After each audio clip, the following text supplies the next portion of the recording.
माजी राज्यपाल भगतसिंह कोश्यारी, विधानसभा अध्यक्ष राहुल नार्वेकर यांच्याबद्दल चुकीचे शब्द वापरल्याच्या तक्रारीत वकील असीम सरोदेंची सनद ही 3 महिन्यांसाठी रद्द करण्यात आली आहे। मात्र या प्रकरणामध्ये सरोदेंनी वर्तवलेल्या शंकेने आता नवा वाद सुरू झालाय। पाहूयात या संदर्भातला एक रिपोर्ट। भाजप पदाधिकाऱ्याच्या तक्रारीवरून वकील असीम सरोदेंची सनद 3 महिन्यांसाठी रद्द केली गेली आहे। महाराष्ट्र आणि गोवा बार काउन्सिलने सोमवारी हा निर्णय घेतला। तक्रारीत माजी राज्यपाल भगतसिंह कोश्यारी आणि भाजपच्या राहुल नार्वेकरांबद्दल सरोदेंनी चुकीचे शब्द वापरल्याचा दावा होता। भाजपच्या राजेश दाभोळकरांनी ही याचिका केली होती। यावरून आरोप प्रत्यारोप सुरू आहेत। तुर्तास सनद रद्द झाल्याने सरोदेंना 3 महिने कोर्टात युक्तिवाद करता येणार नाहीये। मात्र यावर सरोदेंनी जी शंका वर्तवली आहे ती अधिक धक्कादायक आहे।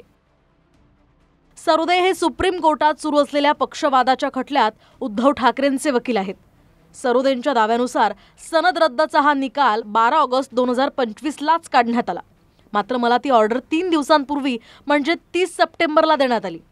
शिवाय जेव्हा तुमच्या हातात आदेश पडतील तेव्हापासून पुढचे 3 महिने तुम्हाला वकिली करता येणार नाही असं या पत्रात लिहिल्याचं सरोदेंनी सांगितलंय।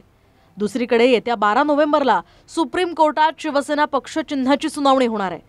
त्यावरून हे सारं नेमकं कशासाठी केलं जातंय असा प्रश्न सरोदेंनी विचारलाय। माझी गैरवर्तणूक आहे असं म्हणून माझ्यावर जो ठपका लावून 3 महिने तुमची सनद रद्द, तुम्ही 3 वर्ष वकिली करू शकत नाही असं सांगितलं। हा जो निकाल आहे हा 12 ऑगस्ट 2025 ला दिलेला आहे आणि मला याची कॉपी आज मिळालेली आहे। 30/10/2025 अशी तारीख टाकून आणि मला म्हणाल की या तुम्हाला माहित झालेल्या तारखेपासून 3 महिने सस्पेंडेड। अशा पद्धतीचा निर्णय असतो, अशा प्रकारची यंत्रणा असते, अशा प्रकारची प्रक्रिया असते, ही योग्य तरी प्रक्रिया आहे का? मी या निर्णयाला नक्कीच आव्हान देणार आहे।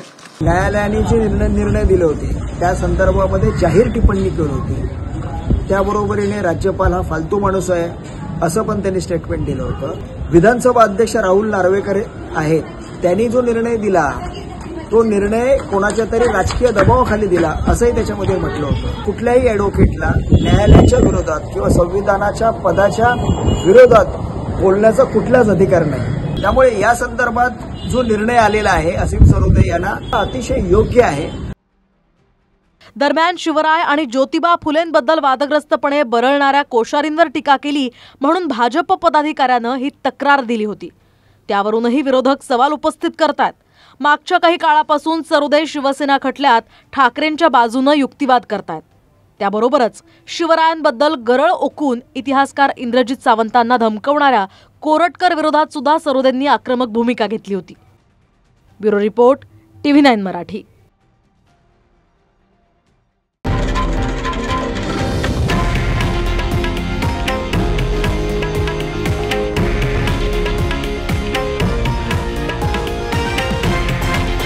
हे आहे देशातील नंबर 1 न्यूज नेटवर्क आणि आपण पाहत आहात TV9 मराठी, एकमेव।